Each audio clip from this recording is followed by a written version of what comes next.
You. Girl, you gotta take your test again. Oh, I ain't mad about that. I know I ain't mad, but We on camera.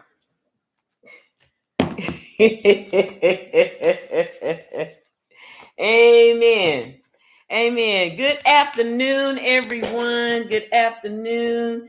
This is your favorite teacher. Uh-oh. Gotta pick up this whole thing. This is your favorite teacher, Mrs. Harper. Okay. And I'm having fun with Jane today. Okay. So what we're going to learn and go over is this AAPC book, the CPC book. This right here is a 2021. I know I'm using a year old, but if you can really compare books, they only changed a few pages and they republicate them. Not trying to tear down AAPC. Please know that. That's my disclaimer. I'm not trying to tear them down or destroy their business. I'm just telling you, it's still good to use. Okay. All right. So the first thing that we're going to look at, and I'm gonna come back to that. The first thing that we're going to look at is this HCPCS book. So again, this is a 2021 book. If you tested in the 2021 book, I'm sorry, in the 2021 year, then you needed all your CPT books to be 2021. As you know, every October 31st, come Halloween, when it comes midnight, and after midnight is November 1st, these books are no longer good. So I do have a 2022, but I left them home way on the other side of town. So I'm just using what I have for right now. And so the 2022 comes out every November 1st of the previous year, all the way good to November 1st as of this year. So the 2022s came out November 1st last year, and it will expire Halloween night. Just kind of help y'all remember what the events. It will expire Halloween night at 12 midnight. And so you have to get yourself a 2023 November 1st this year. Okay. So if you're going to take your test and you got a 2022 and you're going to take your test November, December, make sure you call AAPC. Sometimes they will tell you the place. Make sure you get a person's name, who you spoke with, who you got that. And also ask that to be verified in writing. I'm all about that documentation. Okay. Verify that in writing that you can bring a 2022 book to a November, December test in 2022. And also, yeah, that you can do that.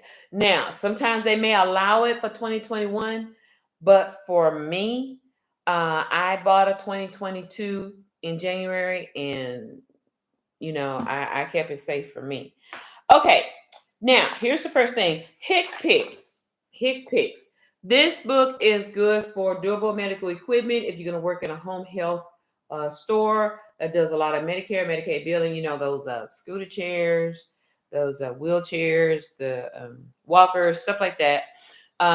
Even if you're working in billing, I worked in hospital billing for Methodist and Memorial Hermann. If you're going to give donation of stuff like that, you got to give accountability of what was in a storehouse at the hospital. The social workers will go and get that, and they will put tags on them. So we have to give accountability as to what's been given out and issued to the patient, even though that was voluntarily given on the nonprofit side. Okay, so don't be fooled in healthcare financing. They do have nonprofits to help support them. Mm-hmm. Okay. Now, and that's a whole nother conversation, but I'll do a video on that later. Okay, so we're going to go through the first part of this. And I have Jane in the background. Say hi, Jane. Hello. Okay, she says hello. Okay, now we're going to look at symbols and conventions. We're going to use a guide to using the 2021 HCPCS Level 2 codes. So I do this like I did my kindergarten class back in 2015, 2016. You know how we do in kindergarten, right? We do a show and tell of the book. Look at the front cover. Look at this. The colors, the illustration. Ooh, ah. Mm-hmm. Okay. So what I do even with my grown folks, and I kind of take it back a bit, you got to pay attention to every page that's in the book, because why? If you don't, you're going to miss out on details. Okay. So let me bend this down a little bit. Okay. So I'm doing this for purpose because I want you all to pay attention. Pay attention to the copyright dates. So you'll know, if you don't see the cover on it, you'll know what the copyright dates and all that will tell you how old this book is. The table of contents is going to tell you where things are. So when you get ready to take your test, you can get to where you need to be in a hurry. So study your table of contents, real important. The introduction of the book, it's going to tell you how the book flows, what's expected for you to know about the book. Every detail is very important. And then I'm going to go over the CPC Certified Study Guide. That you have to treat it the same way. The ICD-10 book, you got to treat it the same way. The ICD-10 PCS book, you got to treat it the same way. The CPT book, you got to treat it the same way. Read everything from cover to cover. The devil is always in the details. And if you don't pay attention to details, you're missing something. Trust me, I've done that. Okay, so guide to using the 2021 HCPCS Level 2 books. So I want you to understand what all these codes mean. Now you're probably saying, well, Ms. Harper, why we need to understand that? So when you see stuff like this, okay, bring it up a little closer, and you see codes like this at the bottom, these reference key codes that you see from the beginning, it's going to tell you what that means, or how you should interpret that, or how you should understand that, or how you should use that. Okay, if you should or shouldn't use it, if it's a revised code or updated code, it's going to tell you all those beautiful things.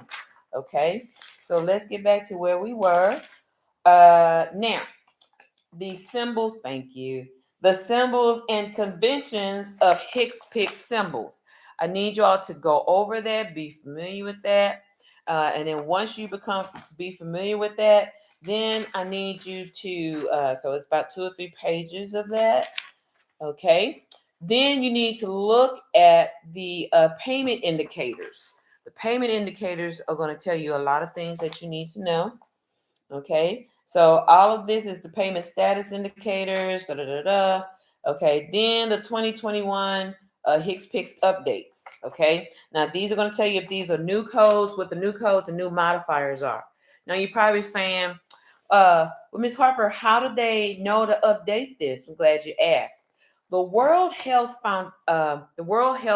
Foundation or organization, if you will, they're the ones that when we send codes in, when you're a coder, when you're a biller, when you send these codes in, we at the World Health Organization, they take the statistics of the age of the person, the diagnosis, sickness of the person, what all was done, and they rate that among the whole 52 United States, not just 50. We have the Virgin Islands and Puerto Rico. That's 52. So throughout the whole 52 United States, and then we have to say what's being mostly used, and that's going to be categorized. Like we have COVID. COVID hit us hard January 2020, right? Okay, so everything you're going to see a lot of codes in the CPT book, a lot of codes in the ICD-10 book, ICD-10 PCS, and HCPCS are going to be updated and changed a little bit more than normal because everything is COVID related. So it's real important. Everything is based on statistics. Statistics is based on the demographic of the patient, the sickness of the patient, what geographical area the patient was in. All that matters when we update these codes. Okay, so let's move right along. Am I doing this right? I hope I am. Okay. Okay, so we have revised codes, we have deleted codes, and we have new revised and deleted dental codes. Now you're probably saying dental codes. Well, yeah. You may work at a surgical office such as an ear, nose, and throat doctor that deals with TMJ or sinuses and things of that nature. Okay, and you may have bursitis, and so a lot of times to deal with some of your sinuses and some things with your lockjaw or whatever, it's going to take a surgical procedure for that ear, nose, and throat surgical doctor, because there are special kinds. There's regular ENT doctors, and then there are kinds that specialize in surgery type stuff, along with the dentist. So we call that and I see the word, it's a utilization review. I see it on top of my head. It'll come back to me. But anyway, necessity, medical necessity, thank you.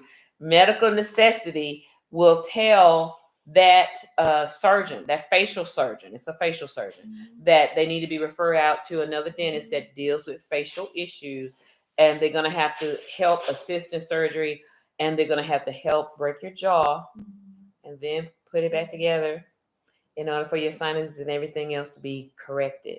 Okay, so some of these dental codes here in the HCPCS will have to be used under major medical necessity, so that everything is paid on the medical side for the dental, and everything is paid on the major medical side, medical necessity under the medical. Okay, that's a major thing, but that's a special thing. So you're a more specialized biller in that genre.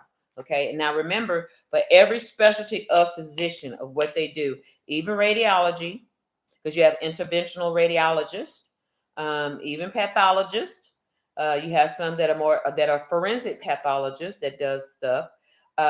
You have to be a more specialized biller. So every specialized medical practice, if you will, has their own specialized biller on what they do.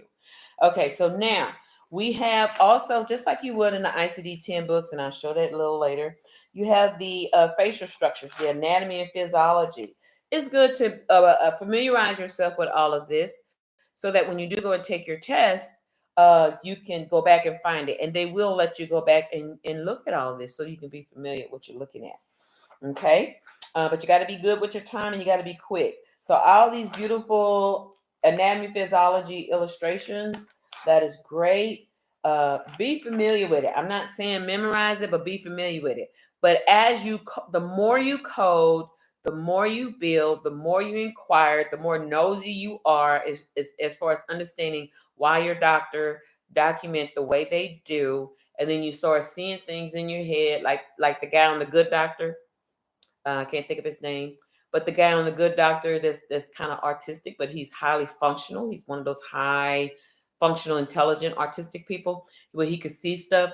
You'll start, if you will, seeing words and functions working like that, and that will make you a great coder.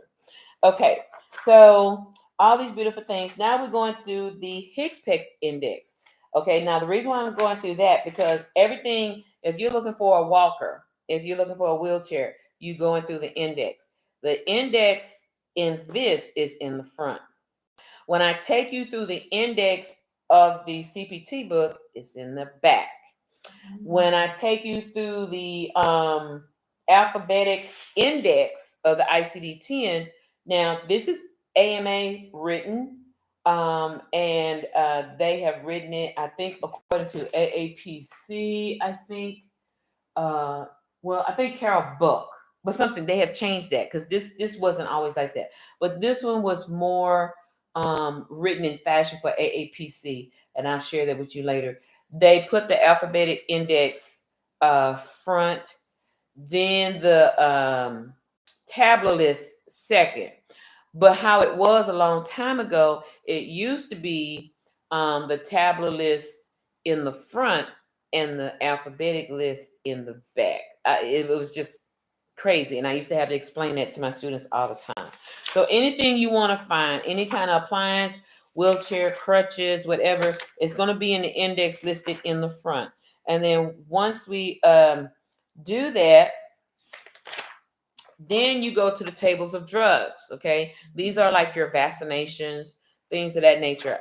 If someone is in home health and they need special feedings, and then they would send out feedings. You have to send out feedings that would feed a person through IV 3 or 4 times a day, 7 days a week. So, or you have to send those cans of Ensures 4 times a day, 7 days a week. So you would find all that listed right up in here in the front. So you would have tables of drugs. This is for like vaccinations and stuff like that. They should have a separate category for the feedings, but if not, but feedings are considered to be a drug. It's a drug that helps people get well to build up their protein, their albumin in their bodies. Okay. Now we have the level 2 national codes after the tables of drugs. We have that. And then once we have that, then we have all the modifiers first. Once we have all the modifiers first, then we would go to the next thing after we have all the modifiers first. And then we will have transport services, including ambulance. That's all you beautiful folks that want to do ambulance billing. And I may have a conference on that, a separate little conference on that. Okay. And then after that, and notice that in your book, you're going to have them in all different colors. So it's going to kind of help you find things a little bit faster, especially if you're coding. Okay, so we're going to come out of the orange and we're going to go into, well, this is not orange, this is like Mandarin or something like that. Then we're going to go through internal and parental, I'm sorry,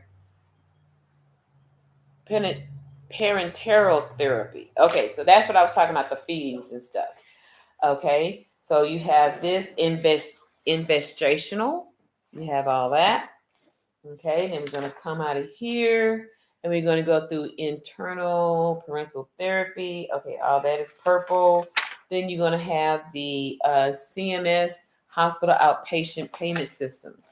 This is stuff for people that are on Medicare, Medicaid, or people that are on commercial insurance, but we still need to use their HCPCS codes for various reasons. Sometimes it could be for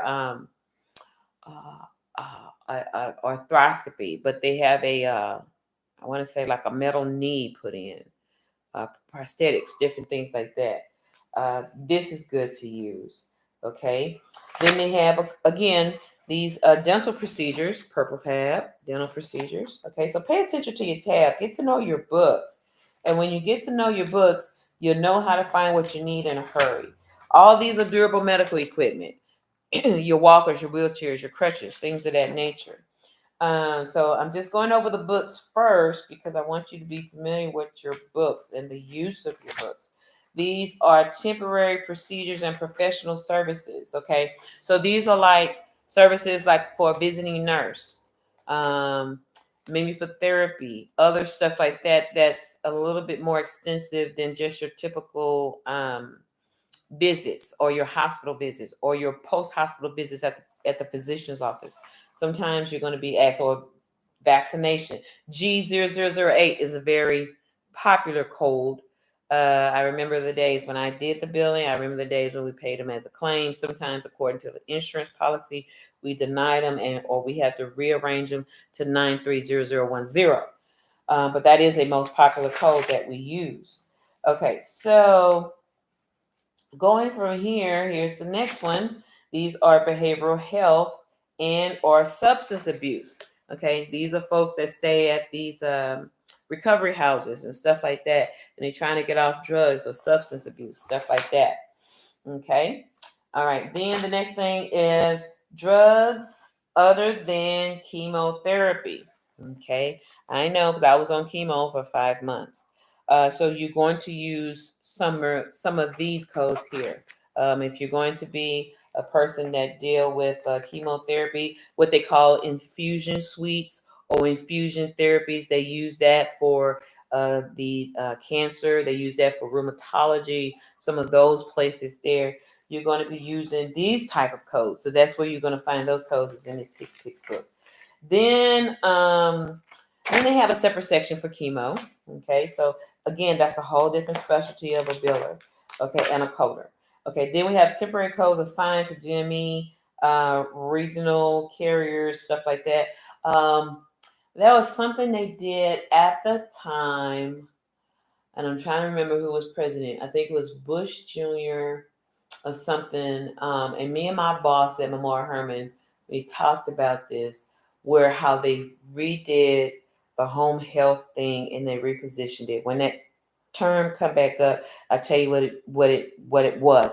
But at that time, back in 2009, 10, and 11, I think Obama was inducted in 2008. Yeah, so it was during Obama's administration. Yeah, it was inducted at that time.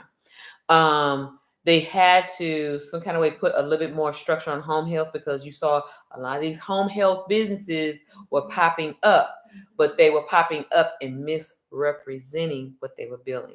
And so they were, as soon as they were popping up and making money, the sooner they closed back down. Okay. I can't remember what that was called at that time. But it'll come back to me. Okay. Orthotics and devices. Okay. These are folks that are dealing with polio. These are folks that had crushed knee surgery or crushed leg surgery, that had open and closed reduction type surgeries, and they need certain orthotics. Okay. That is what that is for. Okay. Other medical services. Here are these medical services right here. Okay. And let's see here. Let's see what else they have here. They have temporary codes assigned by CMS. You have some temporary codes in the back. So it's always good to know. You have other temporary codes established by private payers, and you have other temporary codes established by Medicaid if you're going to pay Medicaid. So that's important. Sometimes with folks, depending on their age, after they turn 65, they used to have Medicaid first and then Medicare second after they turn 65. Then they would have the other way around. It would be Medicaid first and then Medicare first and then Medicaid. Okay, these are vision services. If you're a biller for a big vision company or optometry company or ophthalmologist, things of that nature, uh, then you would use some of these codes here in the back to bill for some of the services. Okay, and then the rest of this is just appendix. So I'm going to give this over to Jane and bless Jane with this. All yours, dear. You're welcome. Yeah. Okay. So, in complement of the HCPCS book is the CPT book. And this is made by the American Medical Association. Okay. These were founded on that. These were also founded based on HICFA, HCFA, Healthcare Financing Administration. These are the ones that use the RSVB to define the code prices according to what region you are within the 52 United States. But they all are housed in the hub at CMS in Virginia. Okay. So everything has a rundown order of everything being housed down. All right. Okay, so here we are. Front cover. I told you. Do you like my kindergarten students? Pay attention. Front cover. Okay. Now, we're going to open up the front cover of this. Once we open up this cover to this cover, you're going to see all the beautiful symbols, modifiers, the category modifiers, the anesthesia modifiers. That's real important. Modifiers approved for hospital outpatient use. That's real important. Level 2, some of the modifiers from the HCPCS Level 2 book. That's real important. They have stickies here, so if you want to colorize your book and place the stickies there, and Jane, if you want to do that, this is all yours. Then you can do that. Okay. So I'm just gonna leave that there. Let that be your little fun. Um, this right here is your place of service code. Was this done in a doctor's office? Hospital. Was this done in a rural office? Was the baby born with a what do you call those people? Midwife. Midwife in the home. You know, you have to use this again, as I explained before. Modifiers, CPT codes, HCPCS codes, the demographic information of a patient, all that is so important when we get ready to publish the next set of books for the upcoming year continuously, because this helps us know how to better serve. Um, I say our fellow man that needs health care. This helps us know how this was handled and what's coming up popular. I've been seeing commercials lately, Jane, where you see doctors and nurses, nurse practitioners, they're going back into house calls now. So that's becoming a big thing. And I think that's because of COVID. And then we have, what is generation? The baby boomers. We have a lot of baby boomers. I'm sure your mom is a baby boomer. My mom is a baby boomer. You know, so a lot of them don't want to go to the doctor's office, you know, or can't have the proper mobility to go to the doctor's office. So it's easy for for a patient to be seen at home, nurse practitioner, um, to see a patient or a physician that caters mostly into that. And we now have the biggest thing that's happening, which is tele visits. So we're going to be using a lot of codes out of here and modifiers for tele visits. Why? Because we still have COVID. It's not as bad now. I say this as of April 10, 2022, but you just never know how things may go on. And you know the real stuff we're going on with overseas in Russia and politics here. So you got to stay ready at all times. Okay, so as a biller, stay familiar with your stuff. Stay familiar with your stuff. Go to your continuing education courses, continuing education units. Go there. Pay attention when you see free webinars on Medscape and other places like that to keep you updated. When you're part of a professional agency such as AHEMA or AAPC or NHA Now or NCCT, when you're part of those professional organizations and they're telling you a webinar, maybe $100, $30, $50, however the price is, maybe free. Please go, please learn, please make the time, book yourself and go to these webinars so you can stay current and up to date. And then when you do that, you earn so many CEUs towards your next certification for the next year. All right. So we have the place of service codes. Okay, so now we have the place of service codes. Now we're going to come to this, which is the next place after that. Okay. So again, pay attention to your book. Okay. So pay attention to all this beautiful stuff. Okay, right here. And then the copyright, all that is real important. Use of copyright protection. Okay, you got to read that. Particularly if you're a scholarly teacher like me, they're going to tell you, oh, you couldn't make copies. You shouldn't do that. You shouldn't do that. All these beautiful things we have to sign at these junior colleges and vocational schools. They're going to tell us you can't do that. But, I'm not going to say anything. Okay,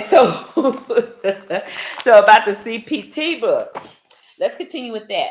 So it's going to tell you what CPT is all about. The maintenance and authorship of this CPT code set books is going to explain what all that is. AMA CPT staff, who all co-labored in writing all of this. AMA CPT advisory committee. All these beautiful credentials behind their name.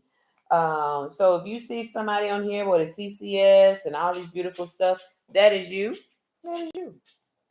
Okay, so it just lets you know how big, how much of a plethora it is for you to advance in your career. Okay, so much you can do. So much you can do. Table of contents, very important. Study your table of contents. Okay. Again, the introduction, the illustration, we're going to get to that. Evaluation and management. That's where all your doctor visits are. Okay. We're going to talk about that. Okay. Then you have your anesthesia codes. Okay. The modifiers of the anesthesia codes really matter because, as you know, and I've said it on other videos, I am a kidney patient. So I'm on dialysis. Okay. So I'm working on trying to get on the transplant list. Okay. There are criteria in Texas with hospitals here that I'm associated with that there are certain criteria you have to do before you get on the transplant list. And losing more weight is one of them for me. So if I were working for an anesthesiologist, and let's just suppose that my kidney is not coming from a live person, but it's coming from a person who may have died in an auto accident or died tragically of some sort. We don't know.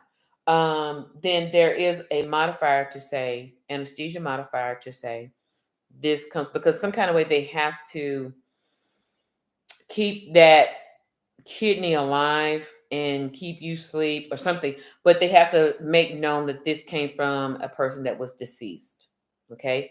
If it was a person that's brain dead, but they put on a license that they donating their organs. I'm an organ donor myself. If anything happens, it's right there on my ID. That they will keep me on the respirator. They will keep me alive on the anesthesia and everything to keep the organs that I'm donating so that they will come from a fresh live person. That person may be brain dead, but they're not heart dead or nerve dead. It's just that they brain dead. Once they brain dead, it's over. Okay. I'm not being cruel. I'm not being whatever. I'm just saying the medical truth. It is the truth. Okay. All right. So it comes from a live donor. You have to use certain anesthesia modifiers to express that. It's a big deal when an organ donation comes from a person that's already dead versus a person that is being kept alive and they're brain dead. Okay, it's a big deal. Okay, so we have different anesthesias codes based on the anatomical sites of the bodies. You have your surgery guidelines. Very important. You need to be familiar. I'm not saying remember verbatim and burn your brain out. Okay. I'm saying you got to be familiar with the surgery guidelines. Then it's going to tell you about the surgery codes. Okay. So every category of what you're learning is going to have the introductory of coding guidelines. And then it's going to talk about the codes itself of that particular department. Okay. So now you have your radiology guidelines. It's going to talk about all the codes of radiology. Your pathology guidelines, it's going to talk about all the codes in pathology. Your medicine guidelines, okay? And again, you have other injections like when your kids go and they get 3 months, 3 months, 6 months, 9 months, and 12. It was some kind of rhyme they did to help the parents remember that kids need to be immunized or injected so often. These are these injections right here. So if you're a pediatric biller and you're working for Texas Children or places like that, Shriners or something like that, you're going to use a lot of these medicine guidelines for that. Okay, so learn your medicine guidelines, learn your medicine codes. Your category 2 codes, same thing.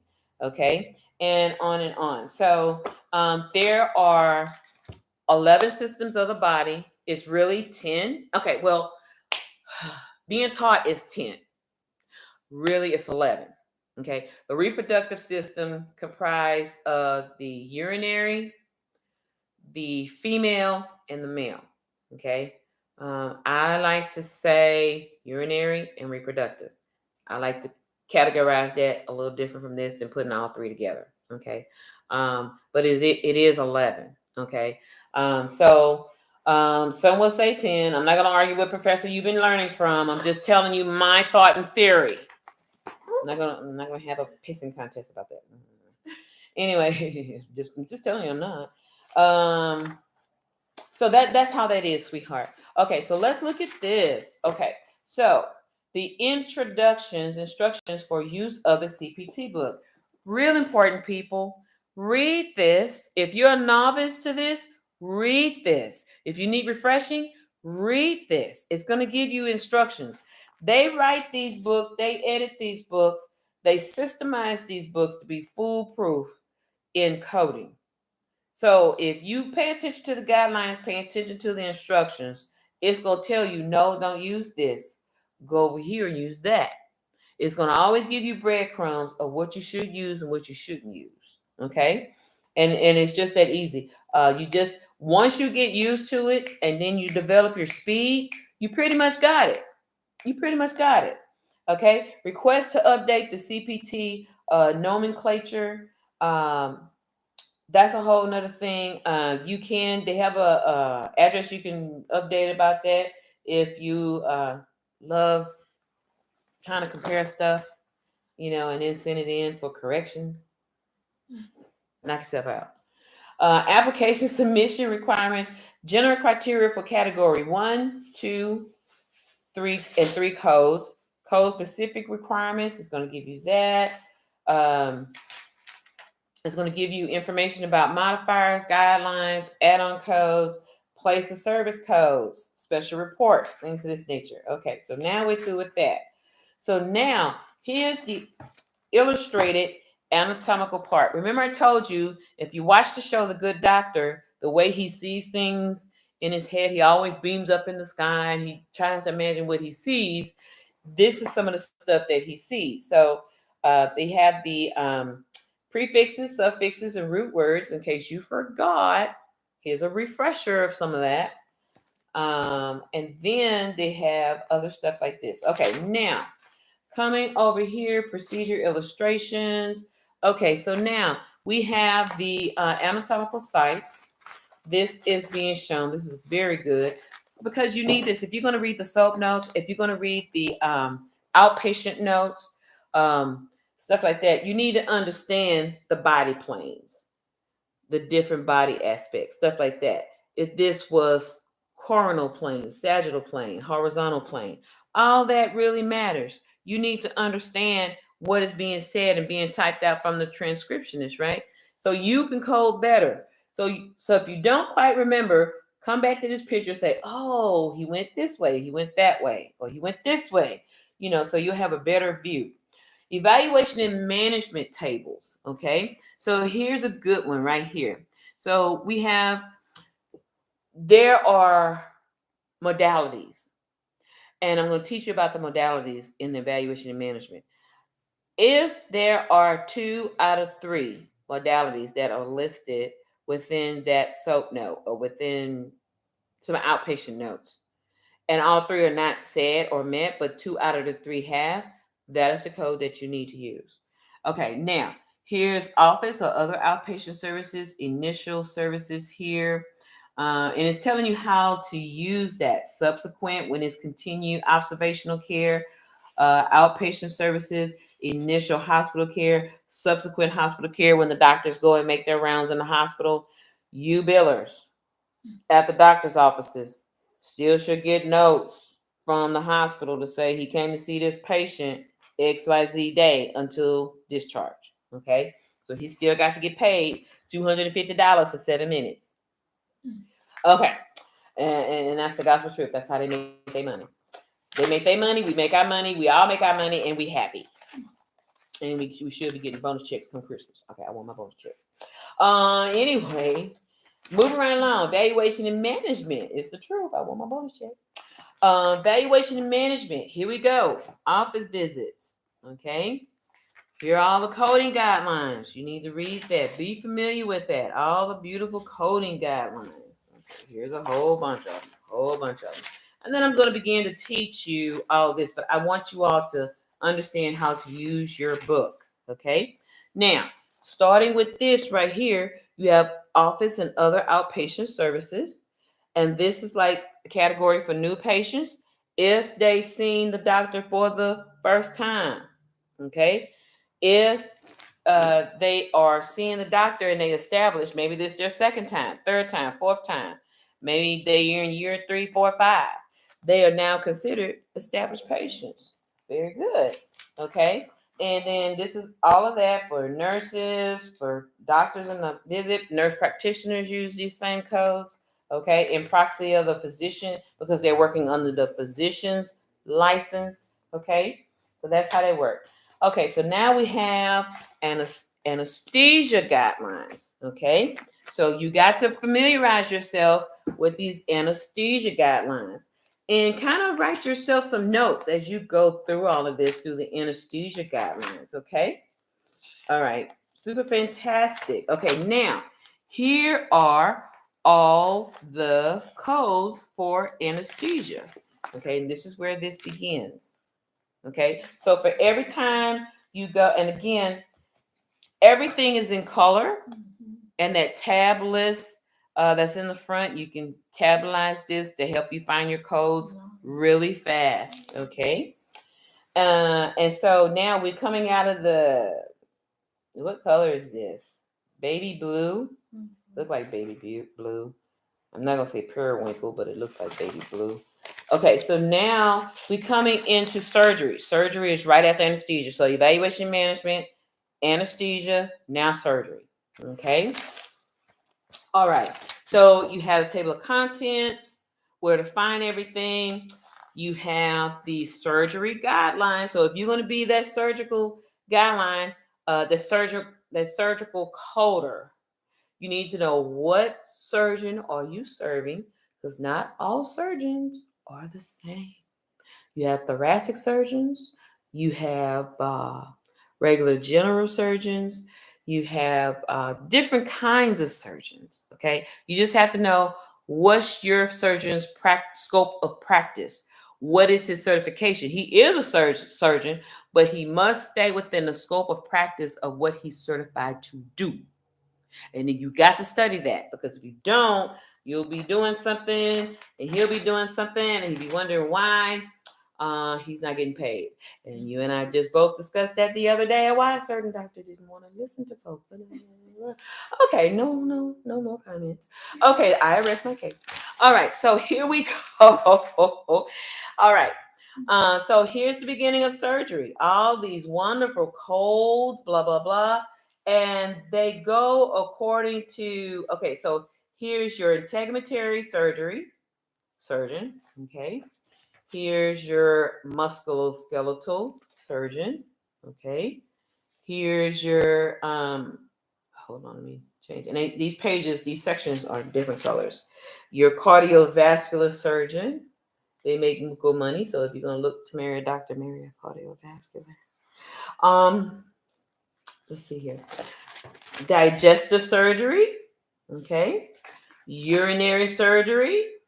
Okay, those nice penile implants and all that beautiful stuff. Vasectomy, beautiful stuff. Okay. And then your neuro or nervous system surgeons. Okay, neurologists or neurosurgeon. Okay, your eye, ocular, and DENSA, your ophthalmologist. All this is still the surgical section. I could break that down a little further. And then after we get through with all of that, then and it ends in 69,999. Okay, all your surgeries go from 1,000 to 69999. Okay. Once that last code is there, then we come to the beautiful thing called radiology codes. Radiology codes, they go from 700100 all the way ending in 76800. Okay. So you have your radiological intervention type physician, they use some of these codes. And so those kind of radiological intervention type doctors, those are the ones that will go in with a fine needle biopsy through the camera of the radiation, not radiation, but through the some sort of observation of the radiology machine where they can see where the needle is going to make sure that they're aspirating where that cancer is. Okay. I know I've had it done, and my doctor was Dr. Hermes out of Methodist in Sugarland. She was awesome. Black physician. She was super fantastic. And that's what she did with me. She did a fine needle biopsy, but she was a radiology interventional physician. Okay. So they use some of these codes. And then, yes, they're going to use some of these E&M codes as a regular physician because they got to get paid for their time, right? And then you got to use what we did back in the day. It was modifiers 26 and 27. Mm-hmm. But now they have, I think it's changed to TC, technical component. Okay. They changed it. So it's gotten changed over time. So you got to pay for the professional and you got to pay for the use of the machine. Okay. Now we're going to move on to the next great thing. Give me a minute. Pathology and laboratory. Again, you have pathologists, you have forensic pathologists. They use all of this. Pathology goes from 80305, and it may be a little different because this is a 2021 book, but it ends at 88299. Okay. All of this deals with your WBCs, your CBCs, your A1s. Yeah, you got it. Okay. All that deals with that. Even some of your pathology codes, if you're trying to do testing to see if there are certain cells in your body that's giving off cancer, stuff like that. But that's what you. So if you're going to be a biller for LabCorp, Quest, if you go Boston Scientific, very good, Jane. If you're going to be River Oaks MRI, some of these other laboratory radiology places, you can be a specialized biller just for those folks. And believe it or not, they do have specialized billing book for every specialized coder. Yeah, they do have specialized. Yeah. Yes. Mm-hmm. So every specialized billing book, they have their guidelines for that particular specialty that you're going to be billing for. It's about as thin as that. Wow. Mm-hmm. And that's something that, if you want, you can buy that and keep that as part of your personal library. I had one of my students. She's a optometrist for a big time company that has a lot of them in Houston. I can't get the name of it right now. And they have a specialized ophthalmology type of physician billing book. Wow. So there's a specialized book for every specialty that you want to use, that you want to go into. Mm-hmm. Mm-hmm. Okay, now this is your medicine codes right here, and let me tell you about some of these medicine codes, and so you'll be familiar with what's in them besides just injections.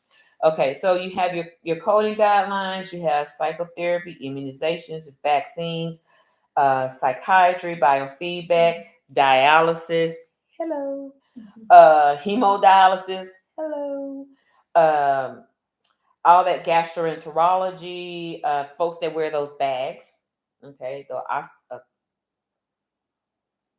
you know what I mean, those bags, the contra intestines, when they can't have regular bowel movements, they call ostomy bags. It's a procedure for it, and I can't get it right now. Yeah. Your specialized ophthalmological service, contact lens, spectacle services, otolaryngology services, your ear, nose, and throat, your cardiovascular, your intercardiac, implantable, insertable, like what I was wearing, and it was from Boston Scientific. Pacemaker. I had to wear that for like a week, but I ended up wearing it for a week and a half, and they thinking about putting me back on it again. Wow. Yeah. Cardiac catheterization, even the portacaps that the dialysis patient use sometimes temporarily until they can get this work done. And sometimes they do peritoneal dialysis that goes through your belly to your kidneys. Okay. So I don't qualify for that because I have too much visceral in the way. So thank God, because I don't think I would want to deal with that. I've heard that's my opinion, and I'm not gonna go there. But I don't heard too much for me, so that's not for me. Just saying the truth. Pulmonary, allergy, endocrinology, neurology, different techniques that they use for medicine. EEGs, ECGs, ischemic muscle testing and guidance for chemo. Da, da, da, da. So what they do is, when I was getting ready to have my right breast mastectomy, my breast surgeon, Dr. Kelly Dempsey, she's the best. Sugarland, she's the best.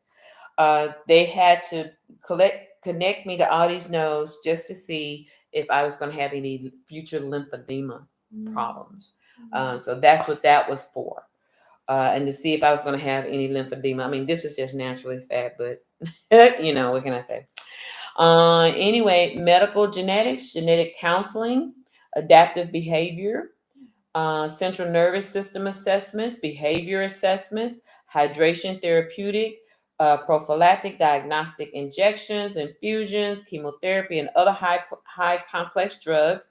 Okay, besides the DME, they use these too. Biologic administration, all this other stuff. They use the medicine codes for that. Okay. Again, you have your beautiful coding guidelines. So make sure you pay attention. I'm not saying memorize all these guidelines. If you want to highlight, make notes, put sticky notes all in here, you can. You can do that. Just be familiar so you know where stuff is. I'm going to teach you some things that was taught to me, probably in another video and not in this one, because I think I'm about 50 minutes. Okay. Okay. So I'm going, I know I'm long-winded. I'm sorry. But anyway, here are the beautiful codes right here, and they go according to categories. Okay. So like this is vaccines, toxoids, this right here. This goes according to psychiatry. This is interactive complexity. Hold on, I'm just going to give you a few more of these. Psychotherapy crisis, other psychotherapy. One of my therapists is so rich. Anyway, dialysis, hemodialysis. Let's see here. That's so hard. Other dialysis procedure, gastroenterology, other stuff, it goes on and on throughout the whole medicine book. So I want you all to know that it's more than just vaccines. It's other stuff that you need to code from. Take your time to read this, okay? And don't schedule your tests 6 months out and you're trying to do this. Schedule your test 8 months out. Give yourself too much time to know the guidelines. I'm not saying know them verbatim. I'm saying be familiar with, like, I remember seeing that. Hold up. Oh, yeah. La, la, la. You can go right to it because you're going to need how to go to your codes in a timely manner. On that CPC test, it used to be 150 questions. But as of December last year, they cut it down to 100. But you got to complete 100 questions in 4 hours. Okay, it used to be 150 in 5 hours, but they cut it down some. But if you're like me, the ADA queen, American Disability Act queen, and you send that in, the doctor's note or whatever, telling them, she's chemo pills, dialysis, blah, blah, blah, then, okay, then that'll give you a little bit more time. And I think they gave me an extra hour for 100 questions. So that's not bad. I think if it was still 150 questions, instead of it being 5, it would have been 6. So, that's not bad. Then you have your category 3 codes. You still have some more category 3 codes in here next to the category 2 codes. And that's a whole nother conversation. This talks about pain management. Of the category 3 codes, category of medicine, right? Patient history. So take your time, get to know that. Physical examination. Take your time, get to know that. These are diagnostic screening processes and results. Let's see here. More category codes. Okay, inside of that. All right. Now we get into the appendix. Be familiar with your appendix. What appendix are useful, what appendix are not. Appendix A is useful. Okay. It tells you all about the different modifiers in Appendix A. Can you put a sticky mark on them? Yes. You just said that right. Okay, hold on. Let me see where's the sticky part at. Okay. Hold on just a moment.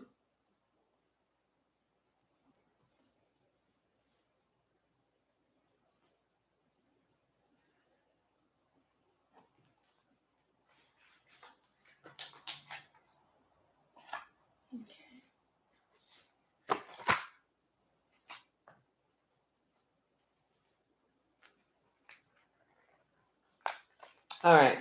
So after you got Appendix O and all this here stuff, but you have different appendices. We're going to come back and revisit that. I think on that CPC, it's going to ask you about the different appendixes, what all that is for. So I will come back and revisit all that another time. All right. So I'm coming to this part, the gray part.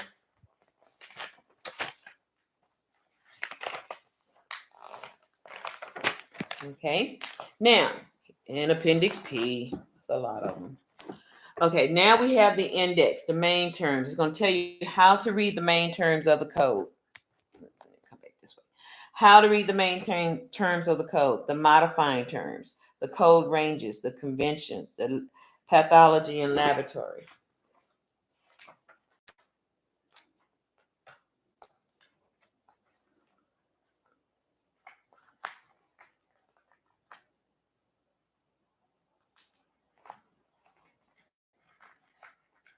Okay. Did I come to the end? Sure did. Good Lord. Okay. But let me tell you how the appendix. Let's suppose if I wanted to look up, abscess. Okay. So here it is. I want to look up abscess. Okay. I'm working for a doctor. Everybody know that show, Dr. Pimple Popper. Okay. Yeah, do I? All right, so abscess. Okay, so let's suppose there's a which one she's good at? Those facial abscess stuff be coming out the face. Sis. Yeah. Fibrocystic. Stuff that puffs and ooze out. Okay. So if I'm working for Dr. Pimple Popper, and she said this was a facial cyst, okay, and this says excision, okay. So I'm gonna look at 21026. This is the index. The index is in the back. Remember I said in HCPCS the index was in the front. Well, for the CPT is in the back. Okay. So write that down for me. It is code 21026. Write that down for me. 026. Okay. And so now we're going to go and we're going to go back in the area where it has the 20,000 category. So the 20,000, we're going to pay attention to the tabs here. Okay. Because it's going to tell you what category you're in. So this is 80,000, 70,000, 40,000, 30,000. Okay. And then 30,000 still. Okay. Now we're in the 20,000. So what did I say that was? 21. Okay. So now we're looking. Okay. So we're in the 28,000. So we still need to go back a little bit more. 27,000.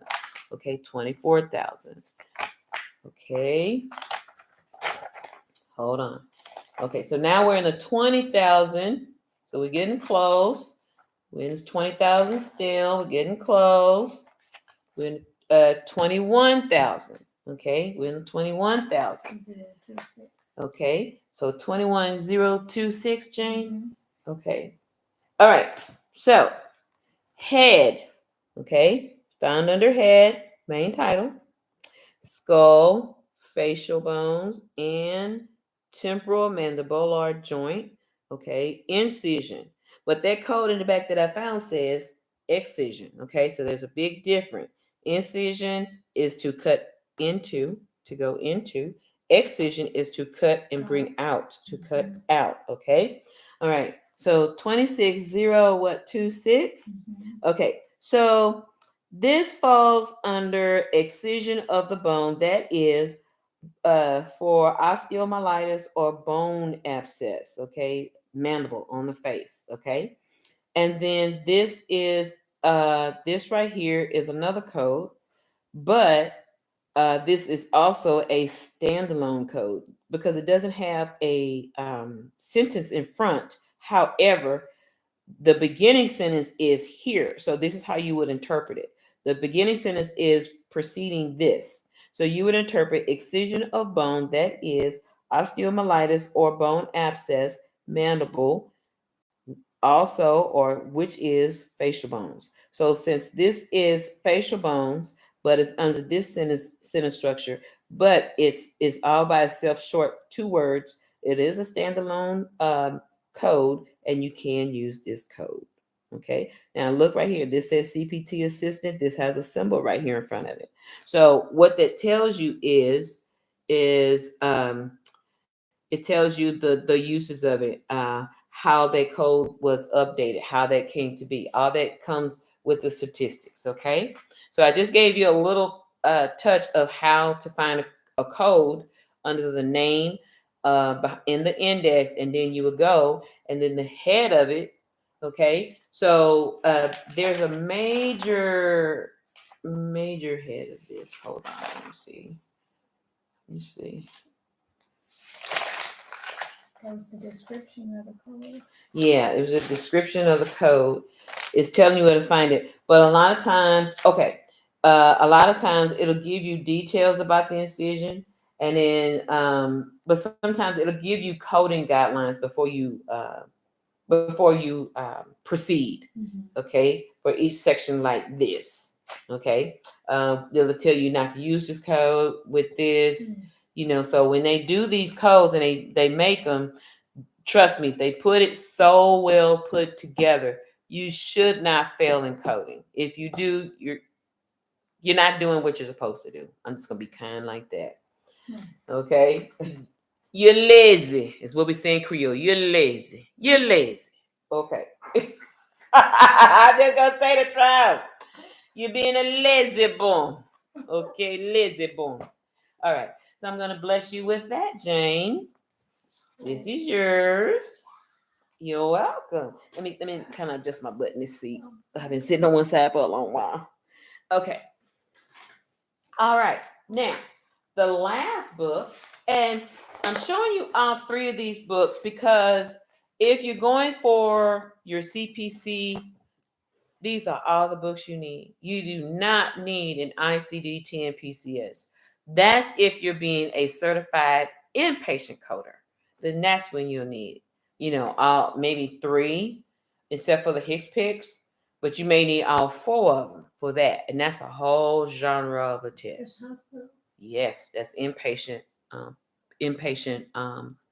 coding, which in some terms they call it acute care coding. ACUT. Acute care coding, yeah. Acute care coding is the same thing as inpatient coding. Same thing. It's just terminology. Same thing. Okay, so let's move on to this. So this is basically just doctor. Doctor's office, ambulatory care. If you're doing ambulatory, like outpatient surgery, stuff like that, yeah, that's always you're using. You'll never, unless the patient has been in the hospital over 23 hours.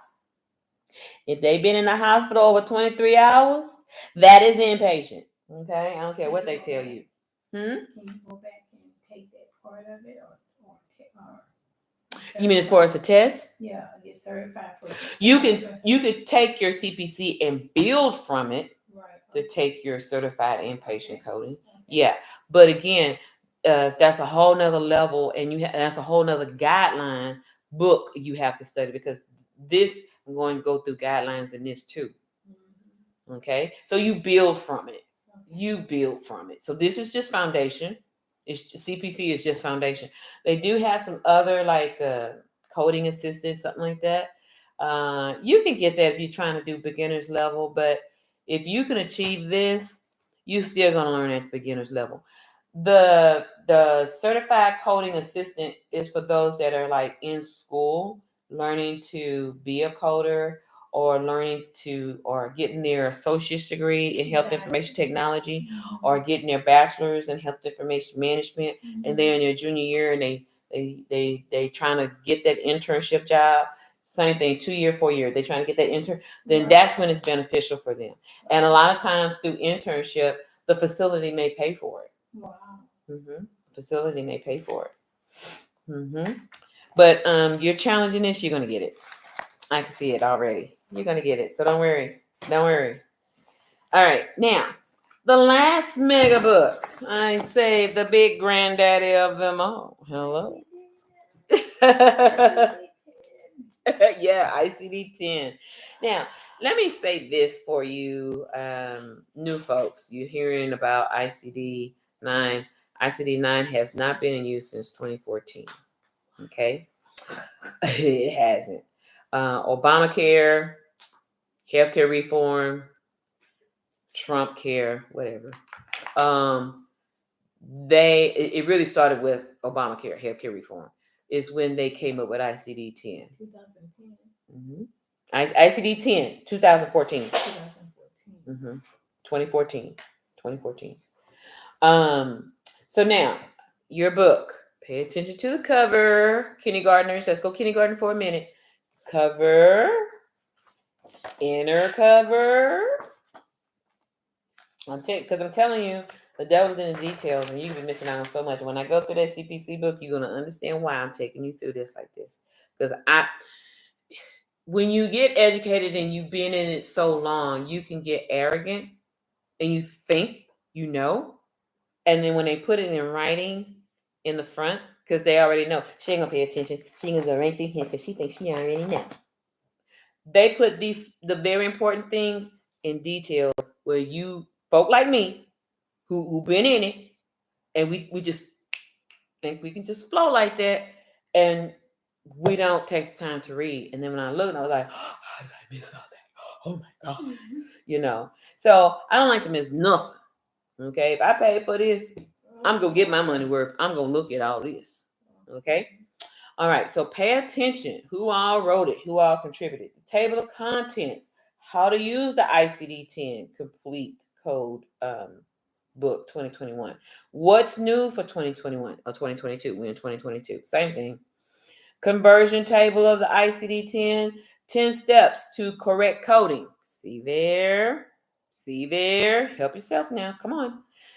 Because once y'all come out of class, I tell my students this since 2003. Miss Harper's not going to be in your back pocket. I'm trying to teach you how to. Jane is saying, no, I'm sorry. You can text me if I answer you in time. Good. If I don't, I'm sorry. That's why I'm trying to teach you in such a method where you can help yourself. And then I'll get to you. You know, hopefully by the time I get to you, you'll be like, oh, I got it, Miss Harper. Oh, good. A plus. Amen. But if you didn't get it, and like, oh, well, now I know, Miss Harper. I'm like, don't be mad, honey. Okay. That's why I give you this foolproof teaching to kind of help teach yourself. All right. 10 steps to correct coding. ICD-10 official guidelines for coding.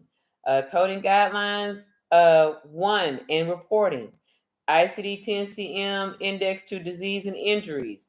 ICD-10 neoplasm table. Table of drugs and chemicals. Index to external causes. Tablet list of diseases and injuries.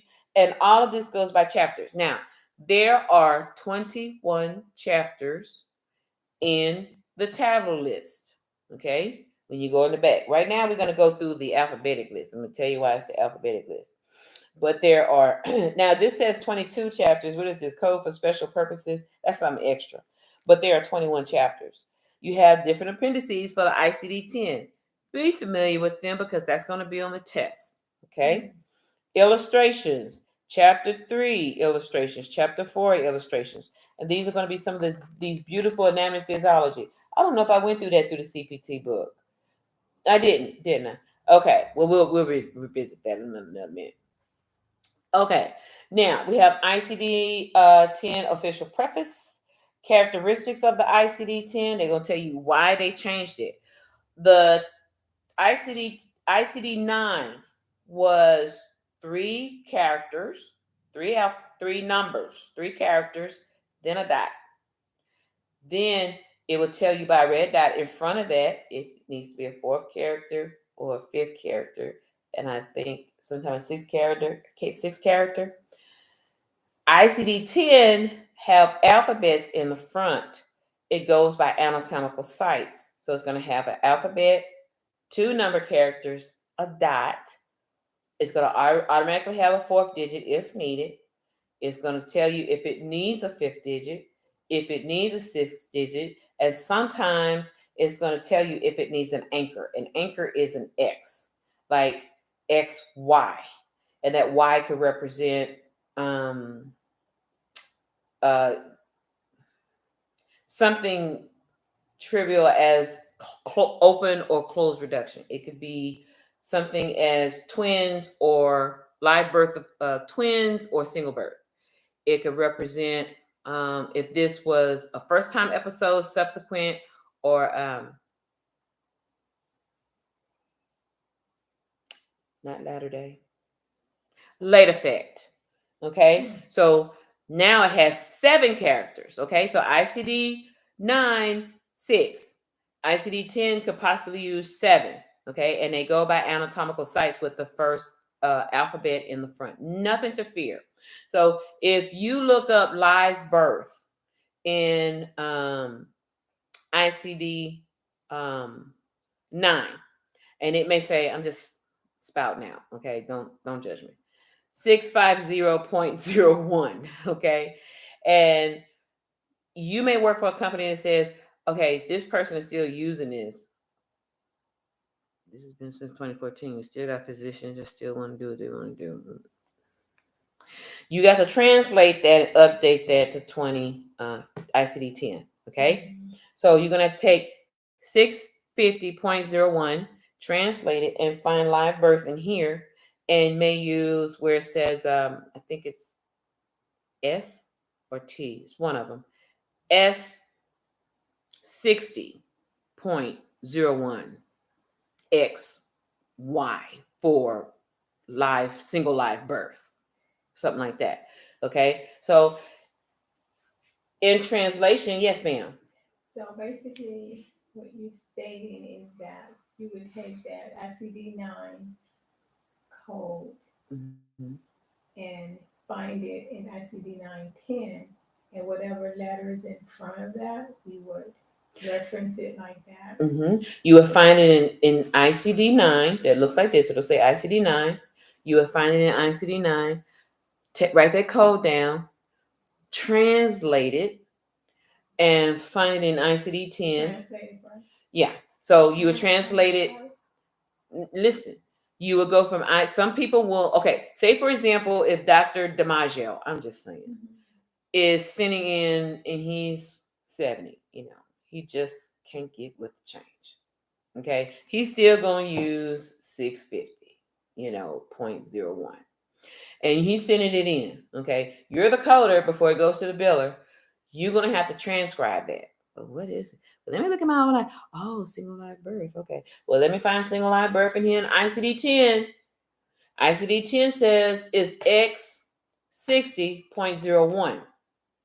So you got to translate what he talking about to what you should be talking about. You understand what I'm saying? Mm-hmm. And sometimes if you work in the insurance industry and you working in adjustments, I've worked in adjustments, Mm-hmm. and you get these claims that's been denied Mm-hmm. or it's been pending because the edit message is questioning why are they using this code? We ain't seen this code. The software says to read these kind of codes, ICD-10. You as the adjuster may have to fix it for the physician's office and write a note to let them know that you fixed it, or have the physician's office to fix it for you and resubmit the claim. Mm-hmm. Either way, I will go the extra mile and fix it for them, but I explain, I fixed and adjusted, please know next time to use this. It'll help them. And then it'll make their claim processing go a lot smoother. Sometimes you never know if you have a person fresh out of school. Right. You kind of helping them. I'm all about the helping. But I'm it depends on the situation and the specialist. Like with laboratory, you're not allowed to change lab. That's right.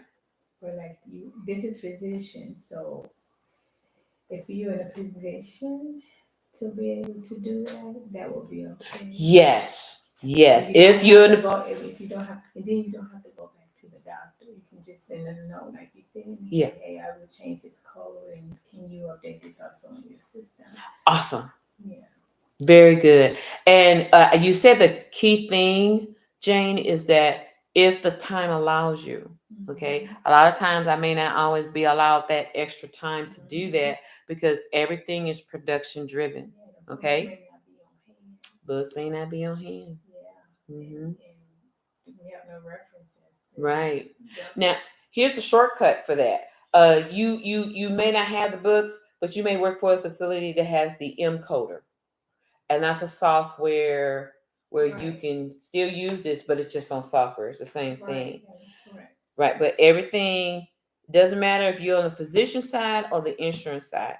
Everything is production oriented. Mm-hmm. Everything is production. If you have an extra 20 minutes and you want to go back and help a few folks with that, you can. I did, I had that. And then some you can't, but you got to still deny that claim and put it, why you denied it. Hey, I need you to change this code. So cool. Awesome. Oh, Lord Jesus. Awesome. So yeah, so that's what I mean by translation. So if you ever get some claims and you're working for a healthcare consulting company and you get some accounts, is what we call them, doctor's offices, accounts, and Dr. DiMaggio is 75. He's not going to change. I've had a client like that. They're not going to change. So you just got to work with it. Now, the ones that are 30 and 50, y'all should know better. Don't even step to me with that. Okay. I'm just saying the truth. Y'all should know better. But we have mercies on the ones that's 60 and 70. We have mercy on them, okay? Everybody deserves some mercy. I'm just telling the truth, Jane. You're laughing at me, but I'm telling the truth, ma'am. Okay. All right. Where was I at? Okay. I got lost. Okay. All right, so you got introduction, conversion table. What's new for 2021? Same thing. Get a 2022 book. Please read that. Official ICD guidelines and coding for reporting, indexes, table of drugs and chemicals. Please read that. It's not your drugs with a refill. It's it's other kind of stuff. Okay. Sometimes it's poisoning. I'm just saying. Some folks be getting it wrong. Ooh, reefer in here? No, reefer is not in here. Maybe marijuana or CBD. Maybe. But reefer is not in here. Okay, so please stop. Don't look for that. Please don't look for that. That's ghetto coding. We don't do that. Okay. External causes. Okay, external causes are a place of occurrence, the activity where the patient at the time injury occurred or health condition arose. Okay, so your external causes are like, I like red wine. I like red sweet wine. Okay, do you, Jane? No. Okay. Oh well, I like just me. Rislings. Ooh, Rislings. I think that's how you say it. is it sweet or dry? Sweet, baby. Okay. Well, So we like sweet wine. okay, so we like sweet I do wines. like red sweet wine. Yeah, you do. I like Manischewitz. You know, the kind they give in communion. I would give them. I'm being holy. Okay, anyway. Yeah. You know they use that Manischewitz for the communion. Yes, they do. We go there and get that bottle real quick. Anyway, but that's old school Baptist stuff. That's old school Baptist. All right. Now we got the fancy stuff. We peel the lid and peel this. Okay, that's fine. All right. But let's suppose I'm having wine and we're at the restaurant called The Kitchen in the Woodlands. Give me some props. Y'all better pay me. And I may take some high blood pressure medicine. Okay. And I forgot while I'm talking and taking my blood pressure medicine, I drink my blood pressure medicine with the wine. Mm-hmm. I self-poisoned myself. Now, I may have a reaction to what I just did. I'll give another example. And just didn't realize, didn't pay attention. I should have had my medicine with water, and I should have waited 30 minutes to an hour and then have my wine. Give the medicine time to digest in your body first, then have the wine. Okay. I was having a migraine so bad. I was looking for my migraine medicine, and I was looking for my sleep medicine. And I didn't have my glasses on to see. I can see far like an eagle, but up close, So I was like, I have a little bitty thing. I was like, that look thick.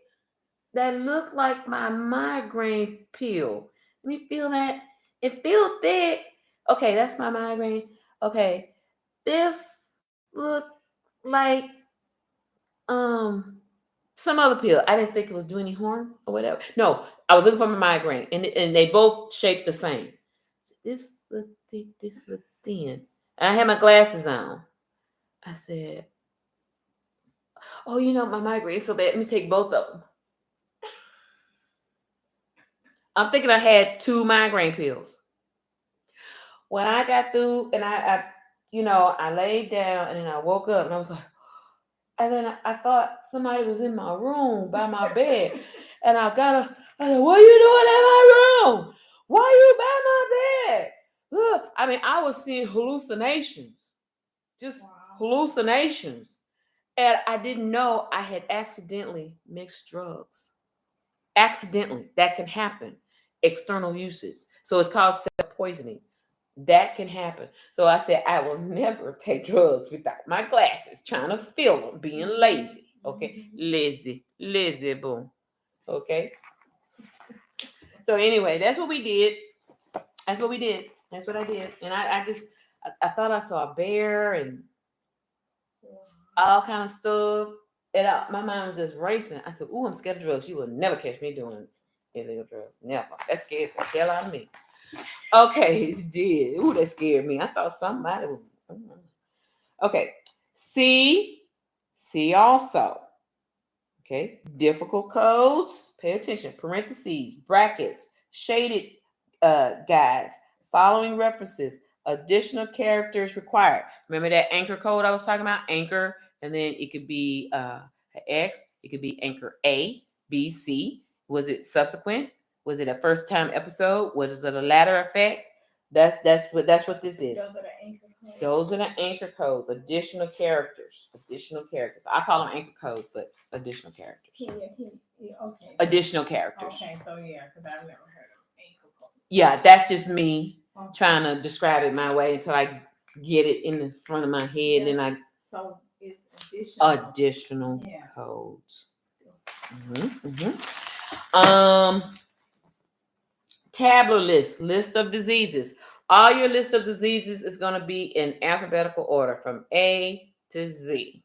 Okay, from A to Z. Okay, then it's going to speak about boldface, italices, deleted text, keyword, Tableau notification, official notations. Okay, it's going to tell you include notes, inclusion terms, exclude notes, what you shouldn't be paying attention to, what you shouldn't be using. If it's telling you a diabetic patient, you want to use this code, but if it's a code for gangrene, okay, but you're coding for debridement, it's going to give you instruction.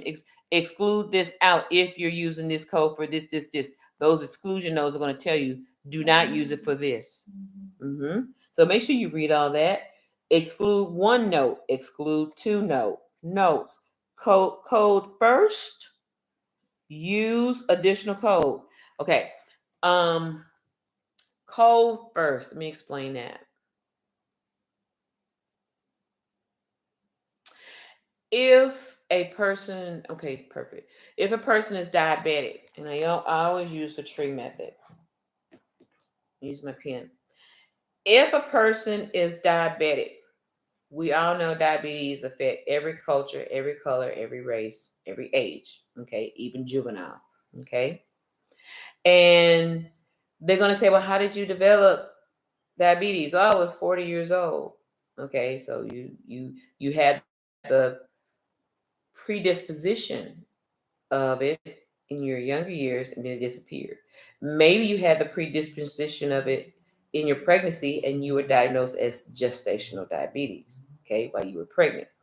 That means you were 30 years old, maybe in your 40s and 50s, diabetes is going to revisit because that was a telltale sign. If you gain weight, if you this, then we're not speaking negative over the baby or anything. You have the propensity to be diabetic. Okay. I kind of had that because I had rings around my neck, the darkness around my neck as a kid. I used to always be questioned about that, as a youth. But I kind of had that before the bariatric surgery. After the bariatric surgery, I don't have sugar diabetes, thank God. But what I do battle with is low sugar. So my sugar can go 45 and 50. And I would have to have orange juice and candy and Coke, something, get me back up. Okay. Sometimes I wake up and I see floaters. That means I need to check my sugar. Oh my God. My sugar is 53. Give me some candy. Give me some orange juice. Okay. All right. Now, a person that has diabetes has the propensity to develop high blood pressure. Okay. They also have the propensity of developing other comorbidities. Comorbidities is saying this is a sickness type person. Here's another sickness that is co-laboring with that sickness. Some certain sicknesses can be birthed out of diabetes. Okay, heart failure, congestive heart failure. That's another branch that birthed out of diabetes. Okay, lymphedema, swelling, things of that nature. COPD. Sometimes a person may have COPD and they branch stuff off. Sometimes you can be a diabetic person, but yet you still smoking. Now you have developed CPOD, CPOD, and that branched off from the diabetes. Diabetes, congestive heart failure, pancreas, all that, your kidneys, all that is they all together real serious of how your life is determined. Okay, so when you read such things that says code first, use additional, sometimes manifestation codes. That's where I was going. You're gonna have some manifestational codes that are gonna tell you what to code first. It's gonna tell you code diabetes. If you're using it for this, it's gonna give you those inclusion, those exclusion notes. It's gonna tell you code diabetes first, then hypertension, or the opposite. It's going to always give you that because these are manifestation codes. So anytime you have diabetes, hypertension can manifest, COPD can manifest, congestive heart failure can manifest, all out of diabetes. Okay, it's just how serious that is. All right, so let's keep going. Inclusion terms. Okay, we already said that. Okay. Code also. So sometimes if you're using one code, it's going to tell you also use this code or to go here and find this code.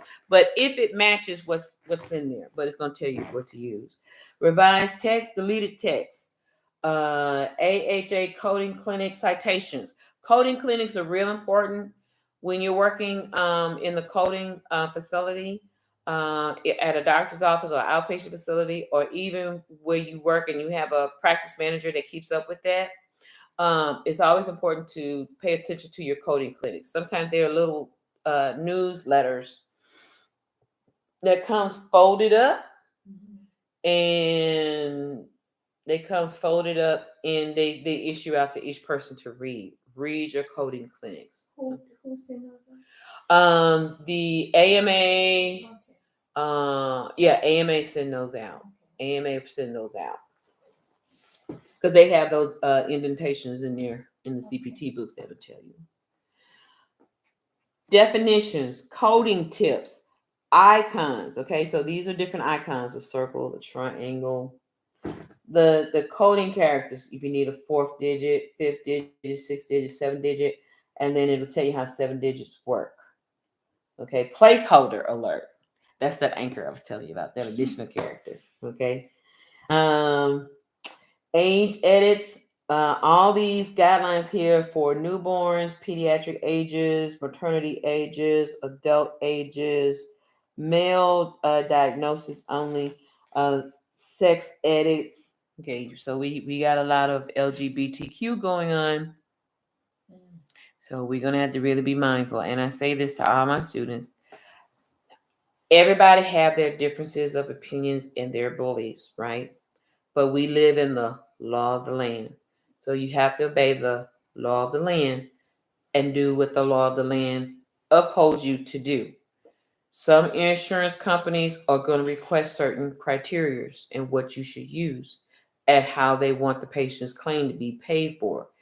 If his his government name given at birth was James Groden Smith, and now he's Jamisa Gaynell Smith, and a certain insurance company may say you have to use the government name, you have to use the government gender. You're just doing your job. If they want to take it personal, they got to go to their employer, go to the insurance company that the employer hired to supply to their people, take it up with them. We're going to do our jobs, whether my belief is what it is, because most people that know me know my belief, but I still love all God's people. I do. I don't make no discrimination. I still love all God's people. But you're not going to chastise me and throw me to the cross. I'm not that preacher. I'm one of them come back at you preachers. Okay? I will come back at you. Okay? I'm nice and sweet. I'm going to come back at you nice, and then I'm going to walk away. Okay? All right. So we end that kind of conversation. So please just do according to the law of the land. If there's any problem or stipulations, it's the law of the land that goes all the way up to CMS. They're the ones that have to do all that and deal with y'all, not me. Okay? I have to say that to help protect my people. You know what I'm saying? My wonderful, beautiful builders and coders. I got to help protect y'all. You gonna have to. I told you my name is Jamisa, ma'am. I understand your name is Jamisa. However, you were once James G. Smith, and I have to pay according to that. But we do have it notated in document that your name is now Jamisa. I got that. They got that. If you're gonna be upset, go to your employer. Okay? We don't control that. We get paid. Okay? All right. Z codes as first listed diagnosis codes. Z codes that are generally used for first listed diagnosis codes, but they are used as additional codes when a patient has more than one encounter on the same day. Okay. Or there is more than one reason for the encounter. Okay. Again, that's why you use Z codes. Color bars, footnotes, unspecified diagnosis, chapter level notations, appendices. Okay. So you're going to have to become, again, Ms. Harper can't say it enough. I'm not asking you to memorize all of this. I'm asking you to be familiar. Okay. All right. So all this section here tells you what's new for this for the 21-21 coding book. This is now 2022. It's just going to be the same thing. What's new for the 22 coding book? Now we have a conversion table for the ICD-10, and this is what that in that beginning looks like. It's going to tell you that. It's going to tell you what section you're going into. Okay, now the first thing, it's going to have more coding guidelines. Oh, I'm sorry, honey. It's going to have more coding guidelines. So make sure you go through your coding guidelines. Okay, all the chapters. We're going to go through this another time. I'm trying to shorten this so we can get to some homework. Okay, now let me come out this some more. Okay, so now the ICD-10 CM index to diseases and injuries. Okay, you're going to have some diseases that are named after physicians. These are physicians that discovered these diseases. Okay, these are physicians that may have solved them. Sometimes in the CPT book, you may have a certain procedure named after a physician because they invented that procedure. We all know about Michael Brown, Dr. Michael Brown, the hand surgeon. He was my hand surgeon. Well, Dr. Ferrari used the Michael Brown procedure to do my carpal tunnel. See, you could barely see that scar. He did a great job. You could barely tell I had it. But another physician, I love him to life. I used him last November. We could tell his surgery. But I love him, right? He did a good job. But when I told him about the Brown, no, he didn't want to use that. Okay, so I'm just saying. Anyway, moving right along. But he's a good doc. He's a cowboy. He cute. I like cowboys. Anyway. So this is the list of diseases starting from A. Okay. Now, and we're gonna use some of this, okay? And then you have your drugs and chemicals. Neoplasms, your neoplasm tables, all your cancers and stuff, your benigns, your neoplasms, all that is there. Your table of contents for drugs and chemicals, your external causes. You know, the tree fell on the person and that's how they died in their car. The tree don't fell out. I don't know. But that's all your external causes. So now we have the tabular list of diseases and injuries. Okay. And again, this is chapter 1. Chapter 1 deals with certain infections and parasitic diseases, like people with AIDS, HIV, stuff like that. You will go in here. Okay. And then you have chapter 2, your neoplasms, and then that has a code of C. Let me go back to this. Chapter 1, they all begin, and they have the coding guidelines at each one of these, just to kind of help remind you. So those codes begin with A and the 2 characters behind it, which is the same thing. The same thing you research and found in ICD-9 is the same thing you're going to research and find in ICD-10. Some of the codes are the same. No, they changed a lot because remember, these go by anatomical sites, the alphabets. Okay. Right. Yeah, but the verbiage may be the same. The verbiage may be the same. Just make sure that you would look in the alphabetic index first in the ICD-10 to make, and if it reads the alphabetic the same way they said in the alphabetic index in the ICD-9 and the same way in the ICD-10, and the code is translating to say the same thing in ICD-10, then yeah, they may be saying was similar. All right. And then we're going to go on to neoplasms. They begin with C. A lot of them begin with C. Okay, C for cancer. 3, blood and blood-forming organisms. D. It's easy. It's really not hard at all. It's easy. If you know how to look up ICD-9, it's the same way. It's the same way. Okay. Chapter 4, endocrine, nutritional, metabolic diseases. These are your endocrinologists.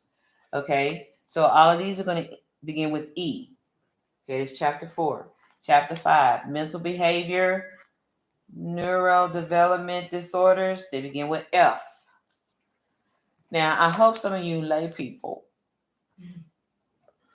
if you see somebody and they drop a paper and they have a diagnosis code of F, oh, she got some sort of mental behavior issues. Don't do that. That ain't your business. Put that down. Take it to the doctor's office. Leave that alone.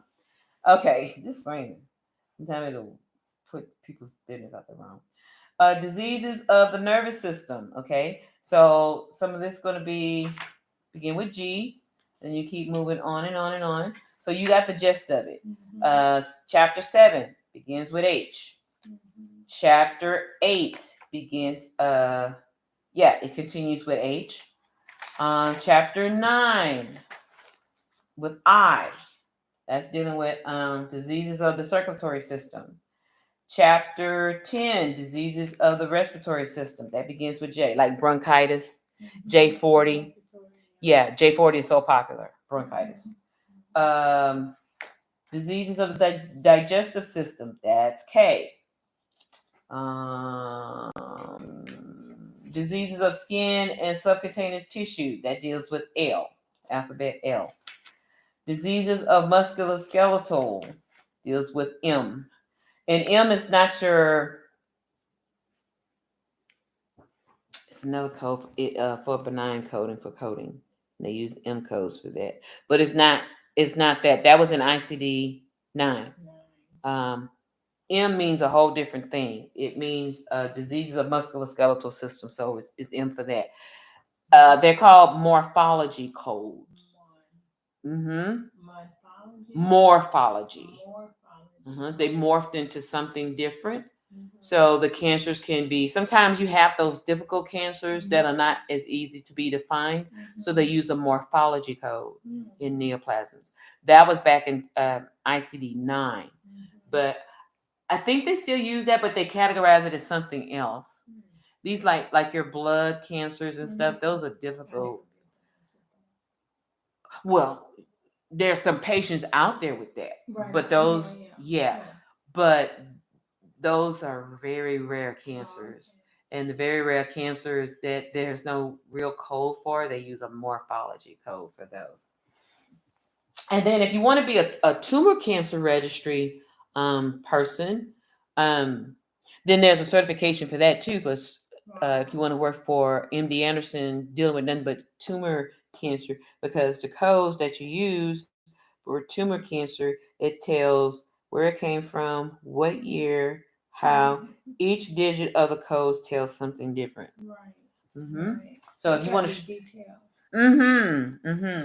So yeah, that's a very interesting field to me. Okay, so they use all M's. 15 is pregnancy, childbirth, and perfume. I never could say it right. Okay, but these are O. So anytime you see somebody with an O code dealing with O, you know you're dealing with them in that realm of things. Certified condition or originating in the perinatal period. Okay. Perinatal is like before. Peri means before. So you're going to still use the P codes. And then there's something with the Z codes in the back that corresponds with this. But they do have coding guidelines that would tell you when to use a Z code or a T code or an S code. So you got to pay attention to that if you're going to be an OBGYN biller.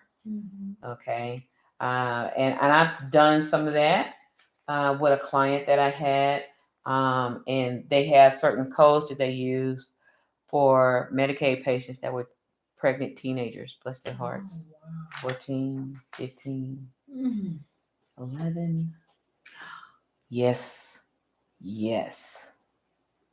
Out of misfortunate situations. Wow. Yeah. Yes, ma'am. It's very dear to my heart. Chapter 17, congenital malformations, deformations, and chromosomal and abnormalities. Symptoms, signs, and abnormal clinical laboratory findings. This is chapter 18. You're going to use R. Injury, poisoning, certain other consequences of external causes. Okay, it's going to give you how to use this. Okay, this is chapter 19. So these are S's. You know, railroad train across the railroad track. They hit their car. They got, those kind of things we hear on the news all the time. Car chase. They got shot and killed, or they got shot. You're gonna code from that all the time. Okay, let's look at this, dear. Chapter 20, external causes, morbidity. Pedestrian on roller skates injured in collision with a pedal cycle or a non-traffic accident. Okay, that's with B codes. Okay, then chapter 21, factors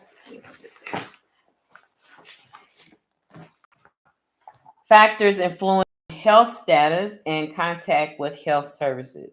These are these beautiful Z codes. You need to familiarize yourself with that because you will use that sometimes in the ER room. If you work an outpatient in the ER, you will need to do that. That's chapter 21. Chapter 22, codes for special purposes. Okay. And they will give you instructions how to use these codes. So that's why it was real important, appendix and pharmacology and all that beautiful stuff. So we pretty much have gone through.